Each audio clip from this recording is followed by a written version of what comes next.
अस्सलाम वालेकुम dear students. Ninth के तमाम बच्चों का ईद के बाद पेपर होने जा रहा है जी केमिस्ट्री का।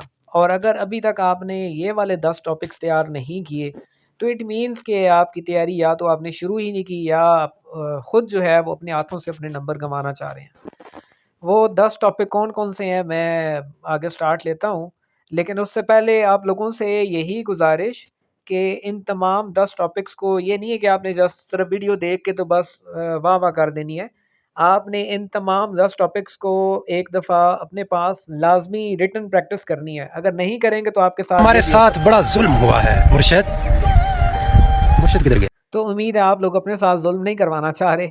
तो बढ़ते हैं इन 10 मोस्ट इम्पोर्टेंट टॉपिक्स की तरफ जिसमें नंबर 1 टॉपिक आ रहा है आपके सामने। अच्छा, ये जो टॉपिक मैंने मेंशन किया है सॉल्यूशन, कोलाइड एंड सस्पेंशन, ये आपको मिल जाएगा एक टैबुलेटेड शक्ल के अंदर। आप अपने किताब के अंदर आपने सर्च करना है। आई थिंक ये आपका चैप्टर नंबर 2 है। वहाँ पे टेबल बना हुआ है सॉल्यूशन, कोलाइड और सस्पेंशन। और ये एक ऐसा क्वेश्चन है कि यहाँ पे या तो सॉल्यूशन के बारे में पॉइंट्स आ सकते हैं या कोलाइड के बारे में या सस्पेंशन के बारे में या तीनों में डिफरेंस भी आ सकता है। तो ये आपने मस्ट करना है। देन आता है जी आपके पास बोहर्स एटॉमिक थ्योरी, आपका topic number 2। Bohr's atomic theory पिछले कई अरसे से, कई सालों से जो है वो पेपर की ज़ीनत बनता आ रहा है। रदरफोर्ड या बोहर में से दोनों में से कोई एक टॉपिक आता है। तो मैंने बोहर को सिलेक्ट किया है उसकी वजह कि ये एक ऑथेंटिक मॉडल है और ये चूँकि इसके पॉइंट्स बाकायदा आपकी बुक में बने हुए हैं तो आपने वो पॉइंट्स कर लेने हैं और उनकी रिटन एक दफ़ा प्रैक्टिस लाज़मी कर लेनी है। तो बोहर्स एटॉमिक थ्योरी आपका टॉपिक नंबर 2 जो कि मोस्ट इम्पोर्टेंट लाइन में मैंने मेंशन किया है। देन आता है आपके पास topic number 3 that is isotopes. Isotopes की टाइप्स, उसकी प्रॉपर्टीज़, उसके यूजेस, ये वाला टॉपिक आपने डिटेल में करना है। आइसोटॉप का ज़िक्र अगर पेपर में ना हो तो मेरे ख़्याल में केमिस्ट्री का पेपर जो है वो कंप्लीट नहीं होता। इसकी डेफिनेशन, इसकी हाइड्रोजन के आइसोटॉप्स, कार्बन के, क्लोरीन के आइसोटॉप आपकी बुक के अंदर मेंशन है बाकायदा। देन उस आइसोटॉप के यूजेस भी आपकी बुक में हैं। तो आइसोटॉप वाला टॉपिक आपने कंप्लीट डिटेल के अंदर आपने एक दफ़ा कर लेना है। देन आता है जी आपके पास topic number 4 that is electronic configuration, the most important topic in your chemistry book. बहुत इंपॉर्टेंट है इलेक्ट्रॉनिक कॉन्फ़िगरेशन के हवाले से।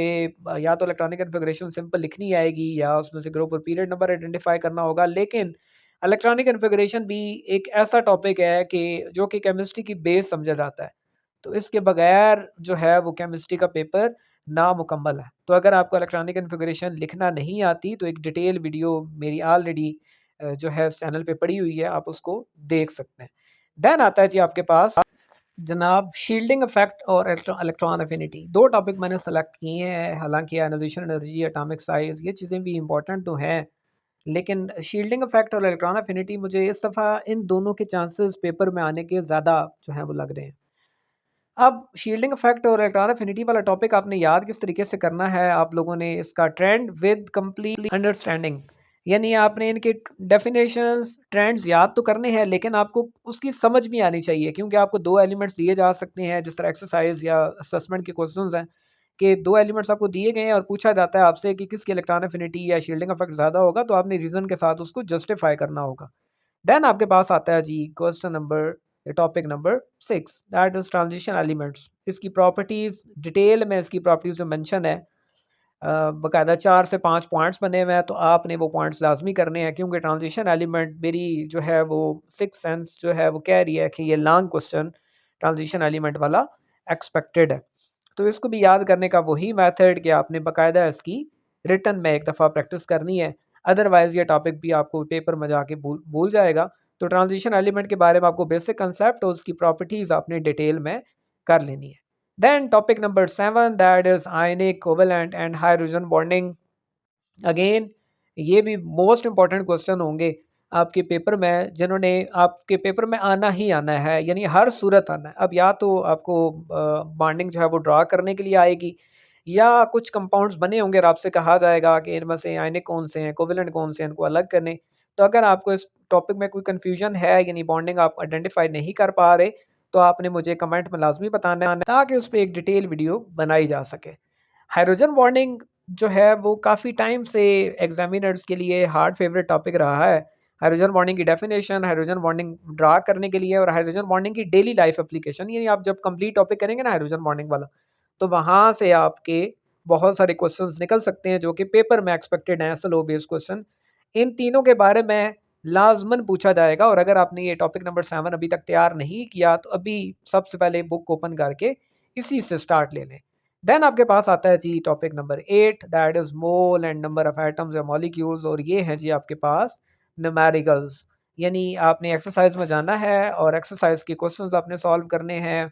आपको पता है कि 2 ही मेन फार्मूलाज़ हैं, एक मोल वाला फार्मूला यानी मास बाय मोलर मास, और दूसरा नंबर ऑफ एटम्स या मॉलिक्यूल्स या आयंस निकालने के लिए एक ही फार्मूला है, मोल इनटू Na, यानी मोल मल्टीप्लाई बाय Na। तो सिंपल से अगर आपको इनमें भी कोई कन्फ्यूजन है तो आप कमेंट में बताएं, फिर डिटेल वीडियो बना दी जाए, लेकिन अब वीडियोस कितनी बनाई जाएं, पेपर तो सर पे आ गया। देन जब आप लोगों को मोल और नंबर ऑफ एटम्स या मॉलिक्यूल्स निकालना आ जाए, बाकायदा इसकी रिटन प्रैक्टिस और कैलकुलेटर वगैरह आपने साथ लेके जाना है। जब आप लोगों को ये टॉपिक नंबर 8 बिल्कुल क्लियर हो जाए, तो आपने आ जाना है जी टॉपिक नंबर 9 पे, दैट इज कोरिजन और उसकी प्रिवेंटिव मेथड्स।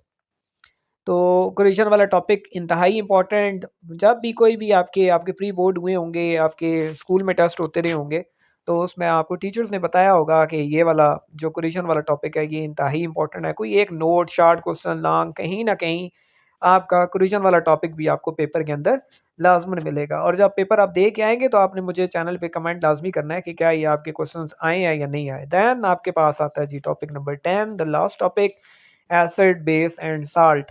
अब ये आपने किस तरीके से करना है, आपके पास एसिड और बेस की प्रॉपर्टीज़ का बाकायदा एक टेबल है, आपने वो टेबल भी करना है। देन आपके पास एसिड और बेस की डिटेल प्रॉपर्टीज़ हैं, आपने वो डिटेल प्रॉपर्टीज़ भी करनी है। और देन साल्ट वाला टॉपिक है, यानी मेथड्स फॉर मेकिंग साल्ट, बाकायदा मेथड्स हैं कि जिन तरीके से साल्ट को बनाया जा सकता है, आपने वो टॉपिक भी डिटेल में कर लेना है। देन ये हमारे पास वो 10 टॉपिक्स थे जो कि मैंने आइडेंटिफाई किए और इंतहाई सेलेक्टिव रह के ये 10 टॉपिक मैंने इसलिए आपको बताए कि अगर आपको लग रहा है कि आपकी तैयारी मुकम्मल हो गई और इन 10 में से कोई एक टॉपिक भी ऐसा है जो कि अभी आपने तैयार नहीं किया, तो फ़ौरन से पहले एक बुक ओपन करें, नोटबुक ओपन करें, उस क्वेश्चन की रिटन प्रैक्टिस स्टार्ट कर दें।